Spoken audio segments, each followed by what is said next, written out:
Hey guys, we're going to be starting chapter 6.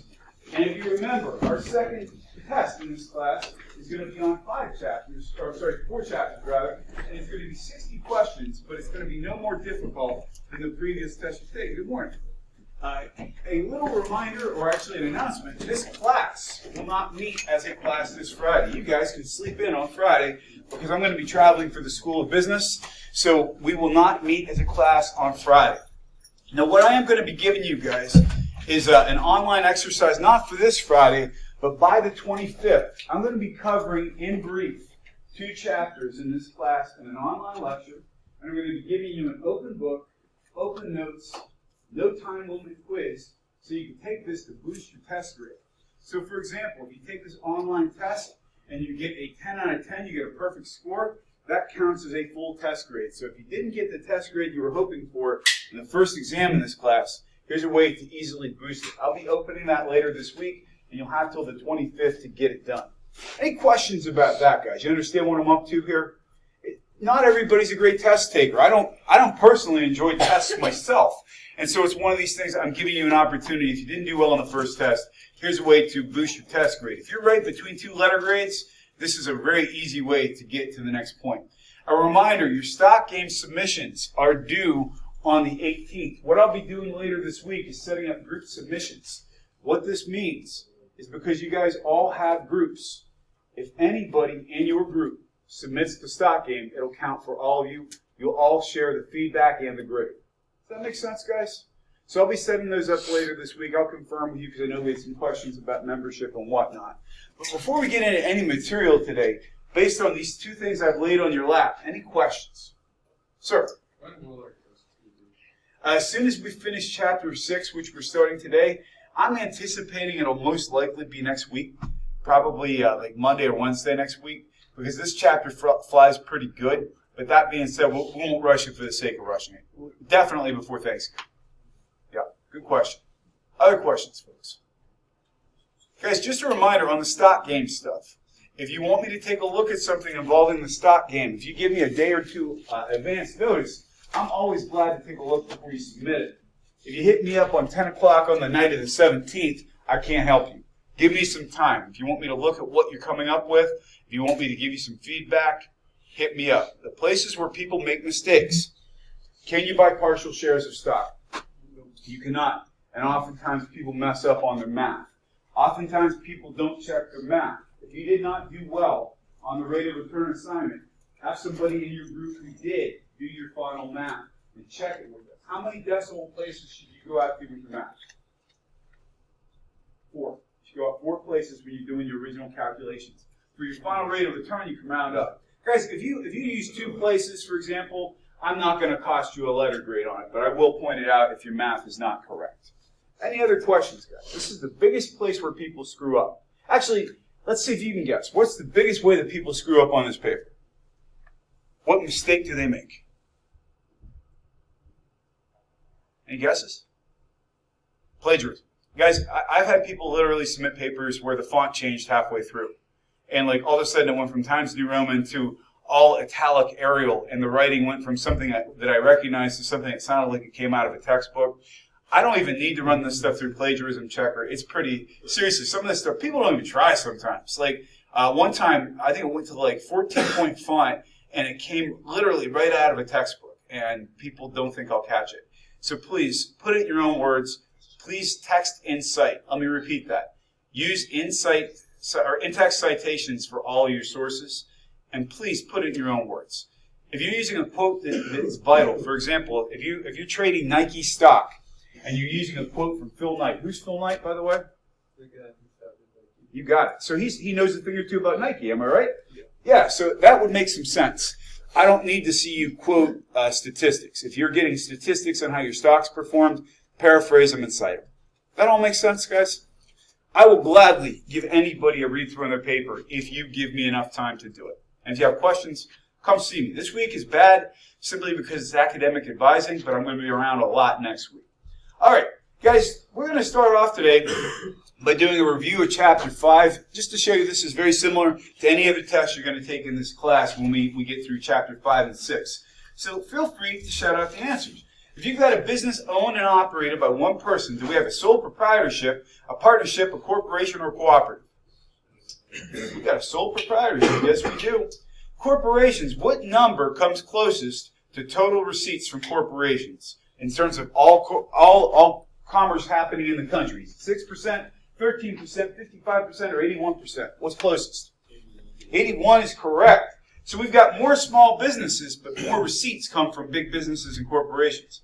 So we have Bill here who owns his own business, but things are not good financially. He's worried the bank is going to take his house and his car because his business has what? Is it limited liability, unlimited liability, problems, or shareholders?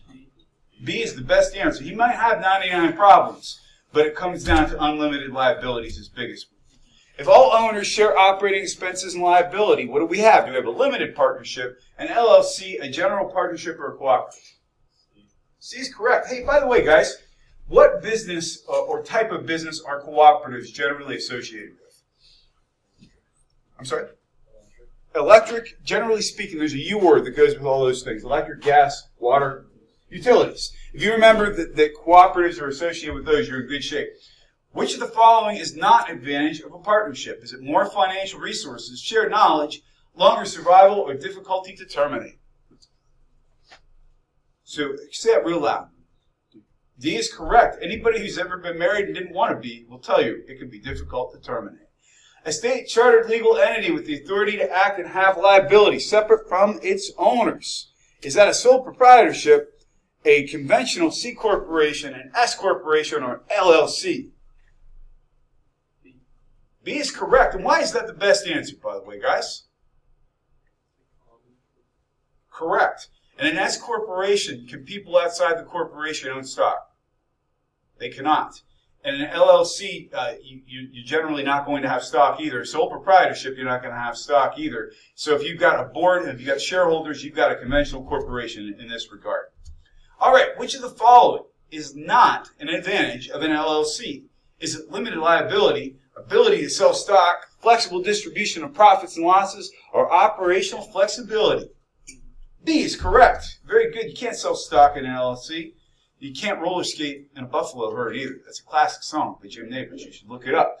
Which type of corporation pays the highest taxes? Is a sole proprietorship, conventional corporation, S corp, or LLC? It is a C corp. Very good. You guys got it. True or false? S corps are limited to 150 shareholders. It is false. How many is it? 100. You got it.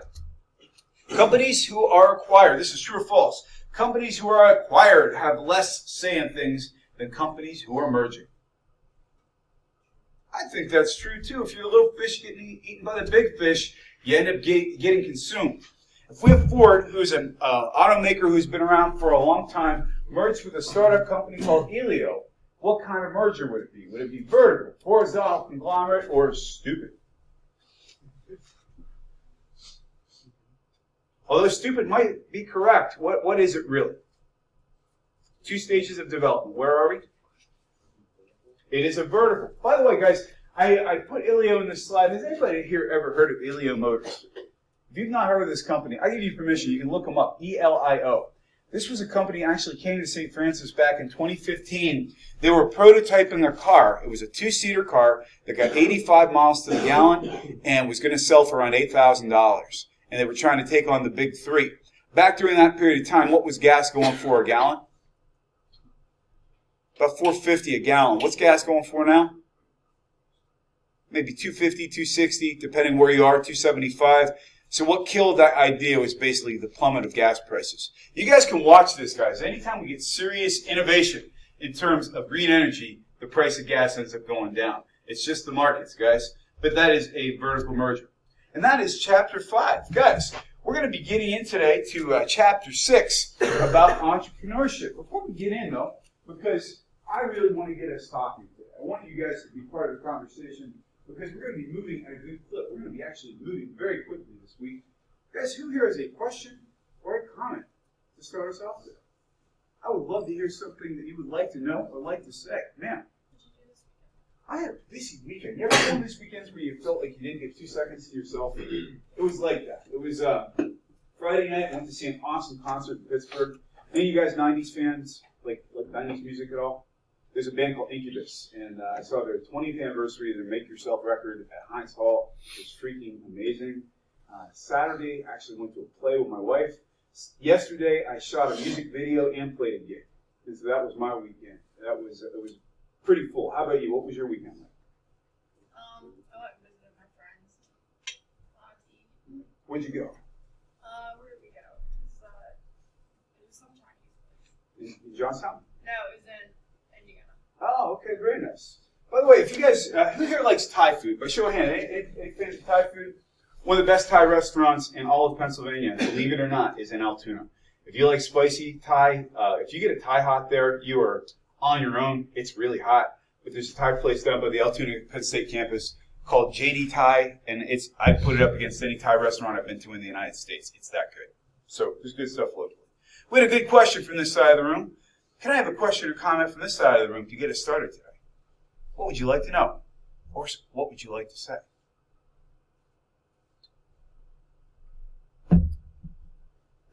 Somebody has a question or a comment or a complaint. We'll take complaints today too. I'm also giving relationship advice, and I'll even give you cooking advice, although that's not something you want because I barely made it through home ec. But I will give you advice. What would you guys like to ask? Help me out. Yes. Do they have any news on the donuts? Oh, we do. We do. All I'll say to you guys is Wednesday would be a terrible day to miss class this week. That's all I'm going to say about that. So, excellent question. See, that's what you get for remembering good things. Yes, missing class on Wednesday would be a mistake. Guys, we're going to talk about entrepreneurship today. We're going to talk about people who have the guts to start their own businesses. By show of hands, I know I've asked this question several times, but it's okay because it bears repeating. Will you raise your hand if you ever want to own your own business? And Sharon, what kind of business do you open up to have? Not sure yet, but definitely Nonprofit, something that does good works. I love it. Who else? You had a hand up as well. What kind of business? We already have sawmill. We're getting into logging on the best pays. We're the number one producer of wood in the world, the United States. I mean, because if you can hand up to, does somebody else have a hand up here that wants to own their own business? Who else? Anybody in this side of the room? Okay, what kind of business? Are we talking family business? Either that or my own men's fashion.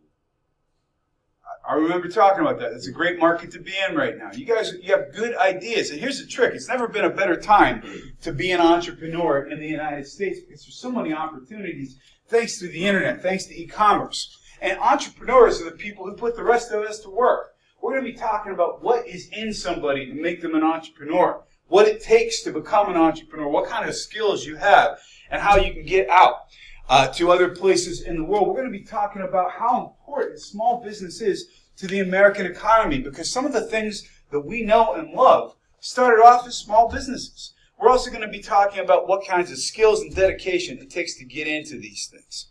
Guys, if you've ever wanted something that did not exist, something you could not buy at a store, if you ever had an idea to make an existing product even better, or you wanted to take over another business, you might have entrepreneurial blood flowing in your veins. And just because, for example, you don't start a business from scratch, that doesn't mean you're not an entrepreneur. Some people take over businesses and make them even better. I'll give you a great example.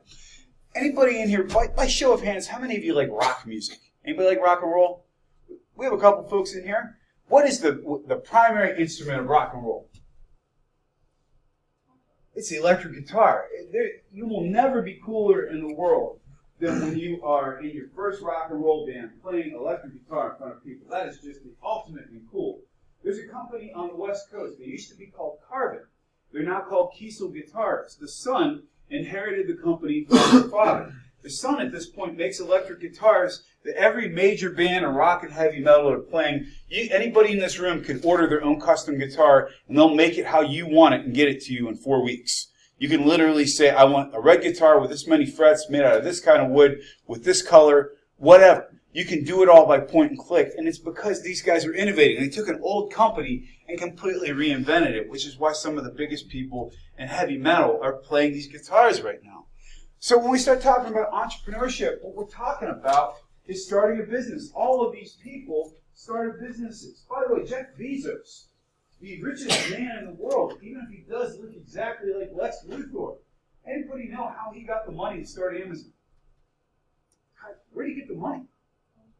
You got it. He borrowed money. By the way, Jeff Bezos, he's not one of those rags to riches stories. He came from money. But he leveraged that money. He leveraged that investment. He turned it into something amazing. Here's the other trick, guys. People your age are awesome candidates to be entrepreneurs. If you guys have something on your side that I don't, what is it? You got it, man. I'm inching closer to the grave every single day. You know, I feel the Grim Reaper riding with me on the way to work sometimes. He's not interested in you guys. I'm more prime territory for this guy. So you have more time, and it means if you make a mistake, for example, you can come back from it. And if we think about the biggest companies in the world, people made repeated mistakes. This is literally a product, guys.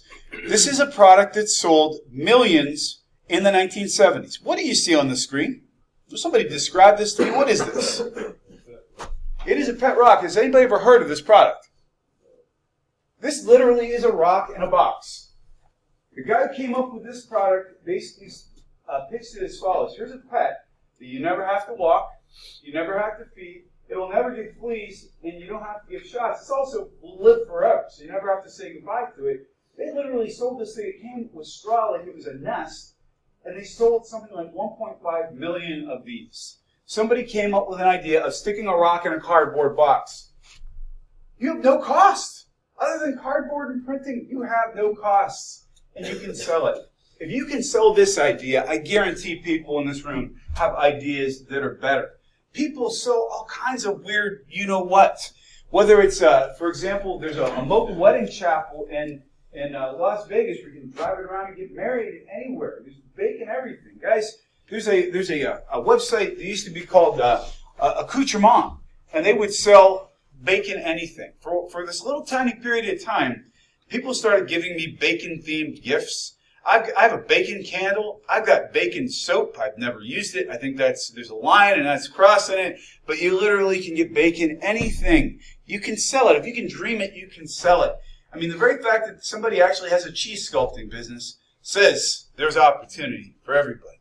Here's the trick, guys. Why do we see the highest rate of entrepreneurship in the 55 to 64-year-old age group? Why is that? I want to hear from this side of the room. Why do we see so many entrepreneurs in this age group? With age comes experience. Yeah, you know what you're doing. You might have been successful. You're going to retire and you're going to say, man, do I want to sit here and wait for the inevitable cold grip of death to pull me into the grave? Or do I want to do something new and exciting? I think something new and exciting sounds way better than dying. What's the old expression? Get busy living or get busy dying. That's why we see so many people in this age group. And here's the trick. Since the mid-90s, the old folks have been outpacing the young folks in terms of starting businesses. It's time for you guys to catch up. Sometimes, however, people who have already retired have a stable income. They got health care. They got all these things to operate from, and that's why they're starting businesses. There's lots of reasons for people in your age group to decide to be entrepreneurs. You guys can live pretty cheaply. In the last month of your lives, guys, how many of you have eaten a meal that costs less than $2? Yeah, whether it was McDonald's, do people still eat ramen? Raise your hand if you consume ramen in the last year. Yeah, that's what I'm talking about. 25-cent meals. They're all ultimately salt flavored, but what the hell? It's cheap. It's comfort food. Yeah, you know what I'm saying? They're like derivatives of salt. Like the chicken flavor, I'm not convinced there's any chicken in there. I think in the chicken ramen plant, they've had one chicken that's been there since about 1977. And they've been running water through it the entire time. That's like chicken flavored ramen that we get here in the States. So you guys can stay up all night. You can work long hours. You don't have kids who are eating all your money and resources and time. And if you succeed, you can reinvest. You can make bigger businesses happen. So young folks have every reason in the world, and they have a good idea to get in. These are people who started their businesses while they were still in college. We got Zuckerberg. We got Dell. Michael Dell, by the way, was running his business out of his dorm room while he was taking college classes. Steve Jobs dropped out of college. He didn't even finish. So we're talking people basically who were starting off. This is one of my favorites. The guy started FedEx. submitted a concept paper to his entry-level business class, and the professor gave him a C and said, "This will never work." He got a C on a concept paper for FedEx. Man, I would not want to be that instructor when Frederick Smith's coming back to that college to make a big donation that you're not probably going to be a part of.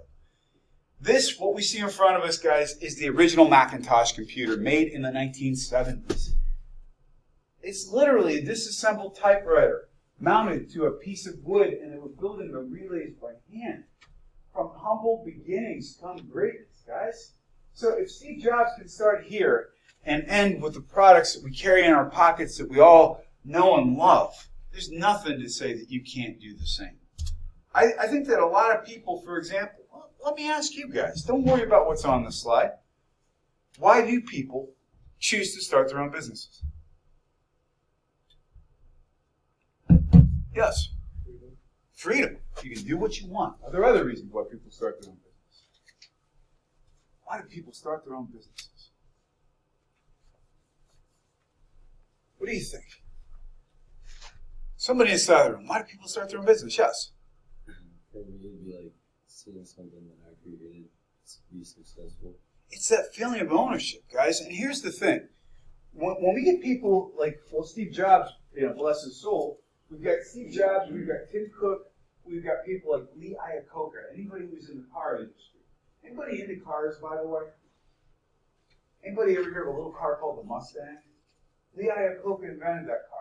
When you get to a certain point in time, when you are wealthy, you're making all kinds of money, it's no longer even about the money. It's about the things like challenges. It's about the things like leaving a mark. Bill Gates is having a second renaissance in his life. He built Microsoft and made himself one of the richest people on the planet, and he's making it his mission now to give away his money. He literally has said in the second half of his life, his mission is to give away his money because he wants to make the world a better place. We have lots of reasons why we do this stuff. Guys, if you want to be an entrepreneur, you've got to be somebody who sets a mission for yourself. When we say self-nurturing, there are going to be some dark days when you're building a business, whenever you're saying to yourself, man, I'm punching from every turn. And nobody's giving me any love or support. You got to be what they refer to as self-nurturing, for example. You got to be somebody who can come up with an idea and run with it because you have the energy, and you also are tolerant of saying, at the end of the day, I don't know if this is going to succeed or fail. Amazon has been around. There's some arguing in terms of how long it's actually been. Most people view the founding date of Amazon as 1995. So here we are, guys. We're like 24 years into Amazon. Less than half that time has the company been profitable. So if you can't tolerate that level of uncertainty, you probably don't have what it takes to be an entrepreneur. How do you know if a product's any good? How do you know if you're on the right path? Well, if there's a need and you're filling it, that's doing a pretty good job. Guys, let's think about this a second. Before we had Uber and Lyft, how did we get around if we didn't have a car? You got it. Why did taxis suck so bad? Anybody's ever had to take a cab? Why is Uber better? Yes. It's cheaper. It's definitely cheaper, so we got price competition there. Why else? Raise your hand if you've ever had to hail a cab, a real taxi cab. All right. What's difficult about getting a cab? Yeah. They don't. And you got 6 people standing on a line trying to hail the same cab. Somebody's going to get it, somebody isn't. Do I have anybody here from Pittsburgh? Pittsburgh. Is it easy to get a cab in Pittsburgh? It's hellaciously hard. I remember I was out in Pittsburgh for a party one time. We just split our party into 2 groups. This is pre-Uber, okay? The first cab showed up, and it took 25 minutes for the second cab to get there. We had no idea what this person was. So when Uber came in and said, we're going to fix this and make a better way to do this, they weren't just making it easier because you didn't have to talk to somebody.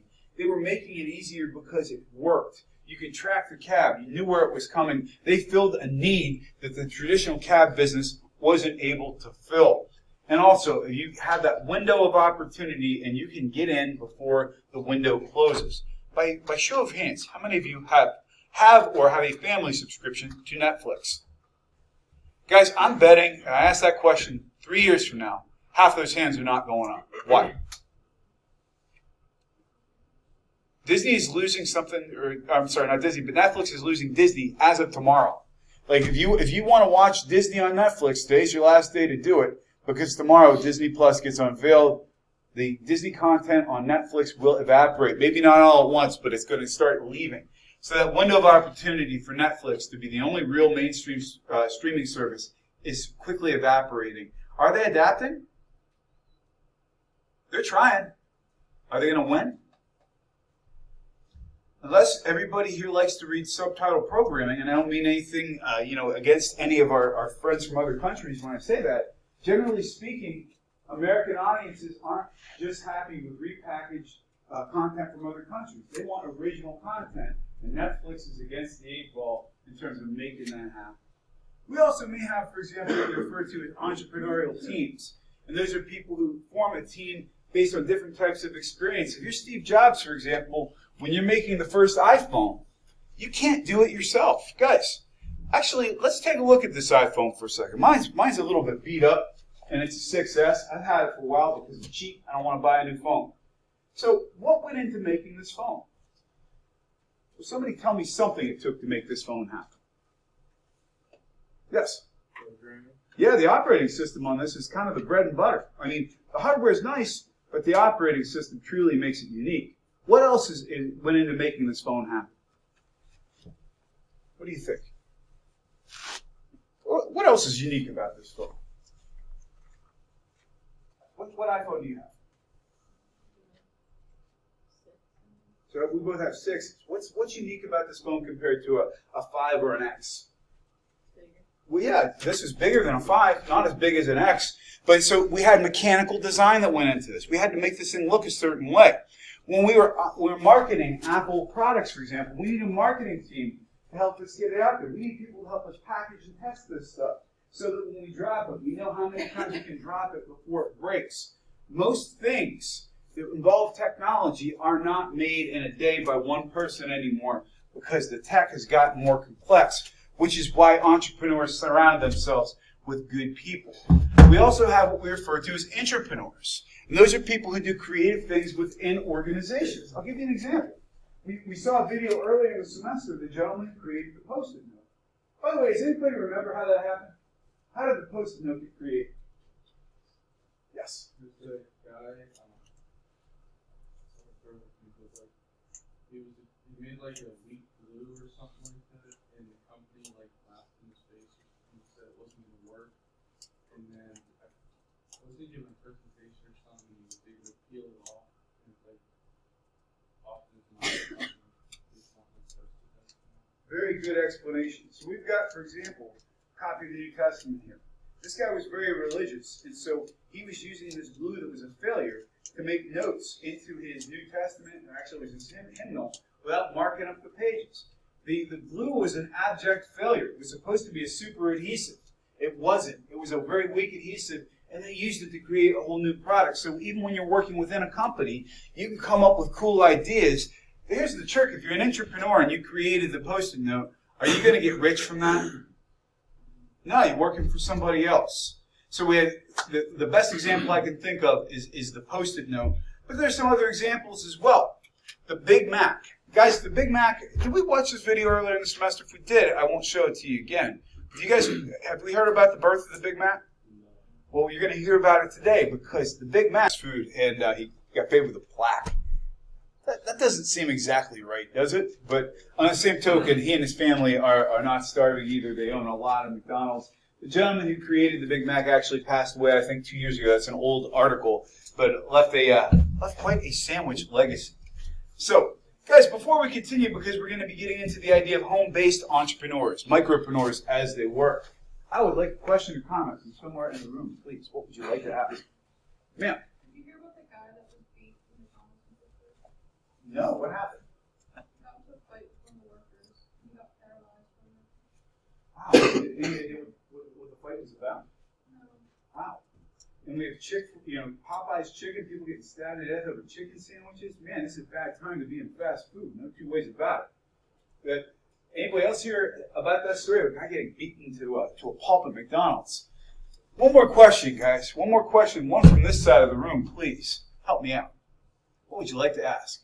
Otherwise, I will randomly call on someone if I can't get a question. What would you like to ask?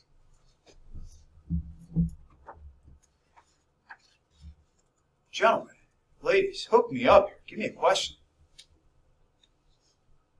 It's much more exciting when we have conversations, but I will randomly call on someone if we don't have a question. Who is it going to be today?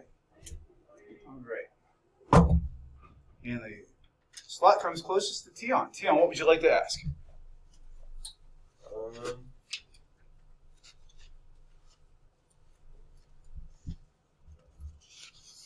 Or you can make a statement too. You can make a statement about something if you don't want to ask a question. What's your favorite holiday? My favorite holiday is Christmas. I love it, and it's not even just because it's Christmas. It's because I see all these people I don't see all the time. And for example, I absolutely love it. My wife's wedding anniversary, our wedding anniversary is the 1st of December. We never get to celebrate it because it's always leading into finals, so we do a big holiday trip every year. We're taking the train to New York City this year. Can't wait. It's going to be awesome. So, but guys, let's keep going in terms of micropreneurs. I'm sure I think we'll take some notes on, guys. In terms of micropreneurs, we're talking about people who start up small businesses. It could be people who start up small businesses at home. It could be people who start up small businesses out of a strip mall. It could be someplace where people are doing part-time work. The gig economy, by the way, is a big reason why we're seeing so much of this these days. We're talking people who work when they want to work. Who can give me a great example of somebody who works in the gig economy?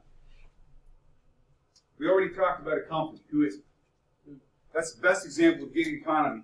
And sometimes people will actually start their own small businesses, meaning you can call up somebody or email them or contact them online, and people can do video production, they can do writing, they can do all these things. How many of you can edit video at all?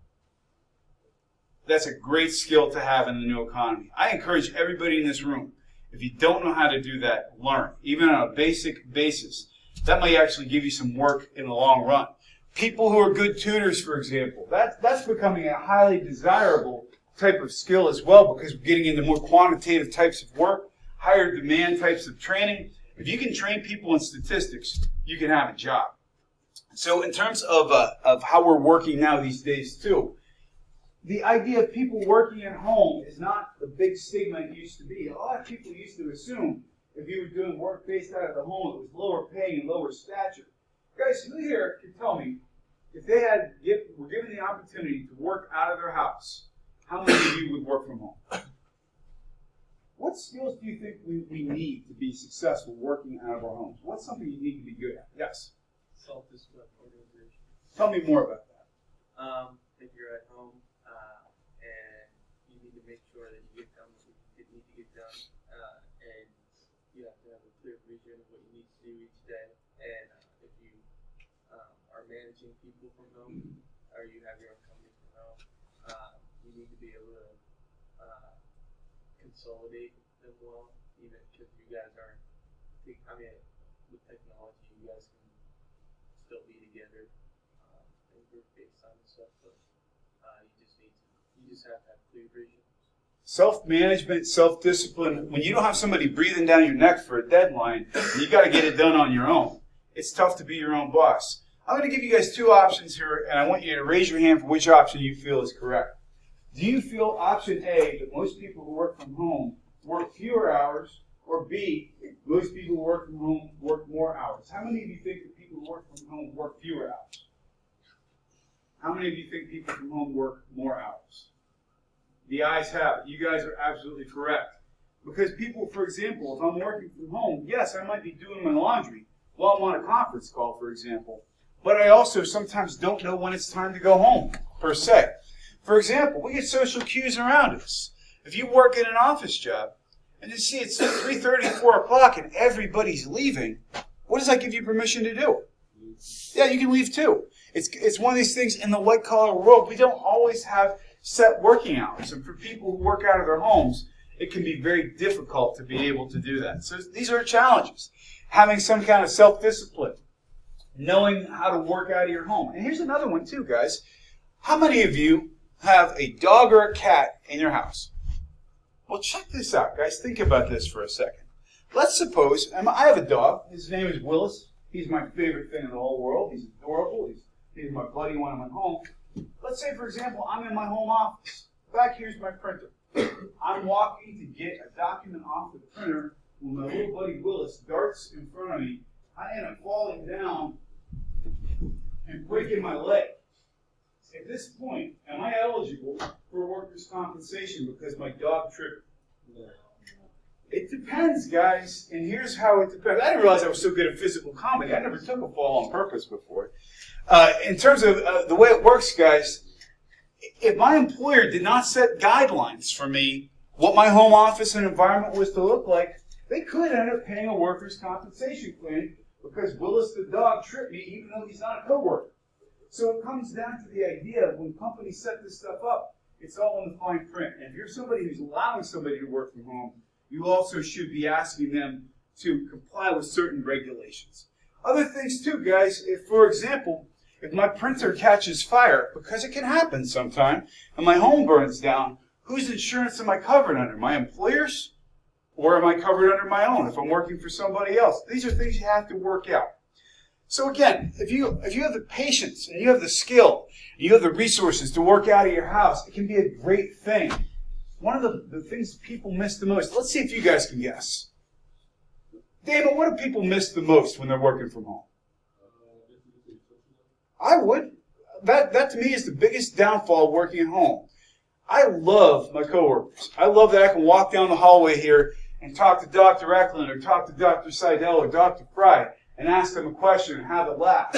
When you're at home all day by yourself, you don't get to do those things. Even though you don't have office politics, you also don't have coworkers. And it can be very challenging and difficult. And again, the idea of working from home, you are on your own. If you think you're ready to do this, here are some categories, for example, that may play into you being excellent as a home-based employee, for example. So in terms of online businesses, guys, we'll do the math. We're going to do the numbers here the next couple of classes, and we're going to see, for example, what kind of outlook we have for 2019. Does anybody remember what my prediction was in terms of what Amazon's going to have in market share? I think it's going to be close to half. I think that by the time we get to the end of the year, half of all business and consumer e-commerce in the United States, it's going to be up to 45%. They're going to hit over half. That's my prediction. We'll see if it comes true or not. But the bottom line, too, this Christmas season, there's a few retailers who are absolutely teetering on failing. Who do you think?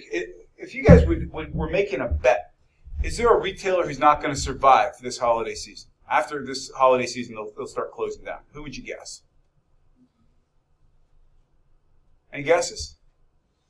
Yes? I can't imagine them surviving another year. That's your grandmother's store, and your grandmother's not shopping there much anymore, because even grandma's shopping online now. I think that, too, the death of the shopping mall as we know it is going to happen within the next 3 to 5 years. There'll be some big high-end malls, but I don't think we're going to see much in terms of new retail being out there for us. So let's say, for example, you do decide to take the online challenge. And you decide to start a business. You decide to get it out there. What are the challenges to making an online business successful? If you want to be an entrepreneur, what are the biggest challenges to making an online business successful? Yes? Capital. Yeah, starting up. A website, a good-looking website, by the way. It's not something you would just take from Squarespace and put up on your own. But if you wanted to pay somebody to do a good website, a good basic website is around $5,000. So capital. What else would be a challenge? From this side of the room, what's a challenge to starting up a successful online business? Shelby, what do you think? What's a challenge?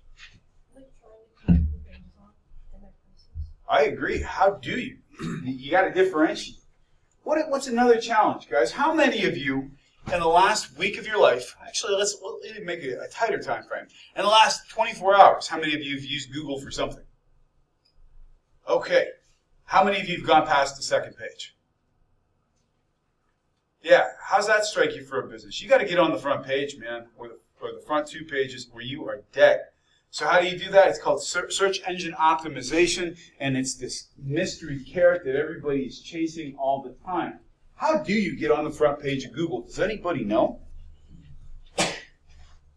It's a mysterious kind of thing, but what are some ways you can get onto the front page of Google? Sir? More viewers, I guess, more clicks on the link. Absolutely. If you can increase your popularity, you're going to come up more in search engines. What else? What else makes you come up? Yes. You can definitely pay to get listed as as sponsored content. Are there other ways you can as well? Well, actually, we're going to do it together here, guys. I'm going to bring up a key search term, and we're going to look at two different key search terms. One is going to be the name John Smith, arguably the most common name in the English language. So right now, we've got John Smith the Explorer, we've got John Smith from historic Jamestown, and we've got somewhere in the neighborhood of almost 2 billion results. Yes? Fun fact for you, actually. Juju Smith-Schuster's actual name is John Smith. Wow. How about that? Well, let's do another search. Do any of you know another person who's named Kent Tonkin? I have a very unusual name. So let's check it out. On the very first hit, you find me because I've got a very unique name. What does that say about a business?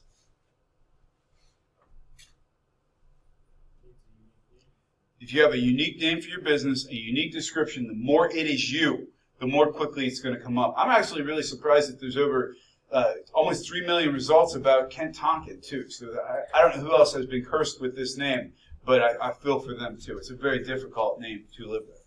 So, guys, how can we get into being entrepreneurs? Our government really does try to increase the opportunity for people to create businesses in the United States. Whether it's the Immigration Act of 1990, which made it easier for people coming to this country to start their own companies, for example. We also have what we refer to as enterprise zones. Who's ever been to Camden, New Jersey?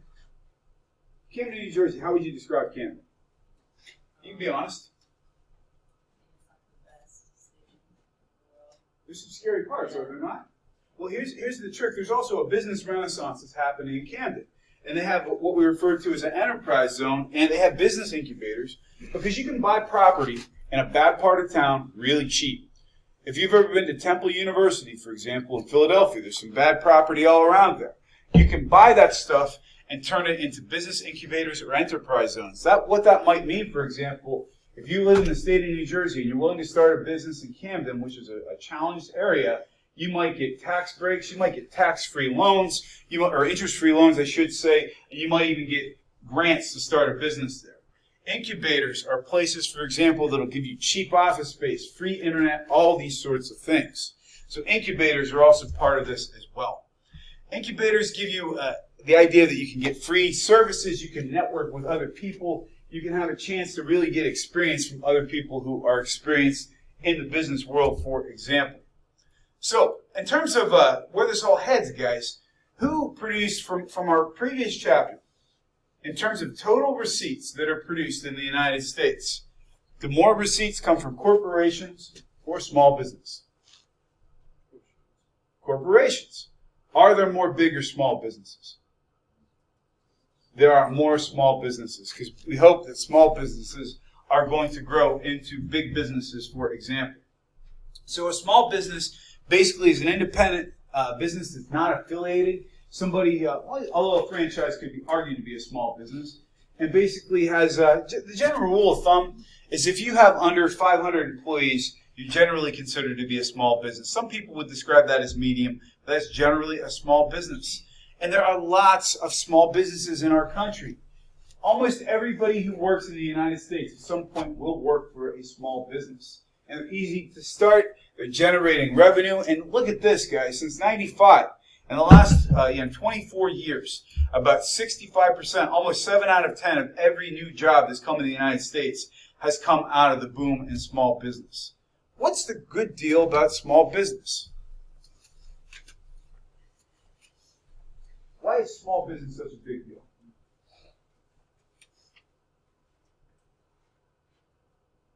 What's so great about small business, guys? Somebody help me out, sir. It's like not this big elaborate corporation with a whole bunch of layers. It's just one simple thing. Absolutely correct. So we've got something that's got local ties, somebody who might actually even know you. Has anybody here, I know some of you guys watch old sitcoms. Anybody ever seen the TV show Cheers? If you ever seen that, Norm is the character in Cheers. Everybody loves Norm. When Norm walks in the door, the bartender already knows what he's drinking and has it set down for him.